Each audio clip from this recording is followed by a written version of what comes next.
في اليوم السادس عشر من شهر ربيع الأخير وككل سنة تخرج فقرة الحضرة لقصر تطافت حاملة راية الفقرة وقصدة قصر زاوية بلال وتلولين الشرفاء للقيام بما يسمى الملقى السنوية لفقرة الشيخ مولاي الطيب الوزاني والشيخ إدر بتطاف. مشاهدينا الكرام، سنروي لكم تفاصيل هذه الرحلة وخباياها.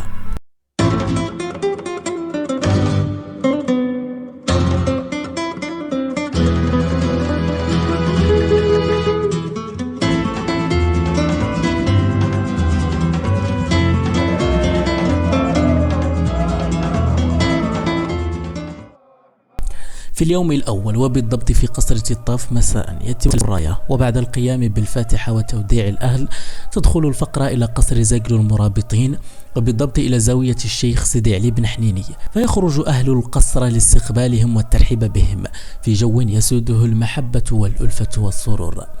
بعد قيام صلاة المغرب والفاتحة يرددون بعض الأوراد مرفوقة برقصات الحضرة، وهناك يبيتون في القصر.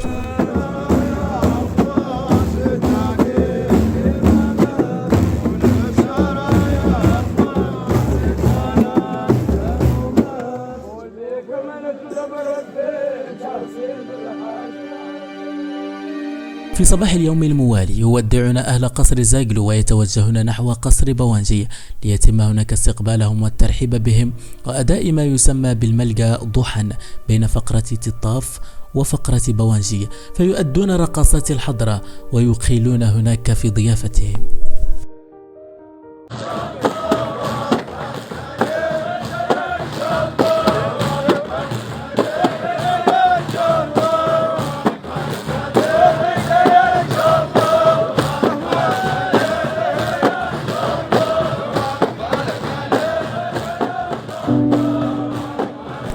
في المساء وبعد صلاة العصر يتوجهون إلى قصر زاوية بلال، فهو الواجهة الأولى في الأصل، يدخلونه وقت اقتراب آذان صلاة المغرب، وتتم الملقى بين الفقرتين في جو روحاني وجمع غفير من الناس تقشعر له الأبدان.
يصلون المغرب جماعة بعدها ثم الفاتحة ليبدأ قرع الطبول مرة أخرى إلى غاية إتمام وجبة العشاء.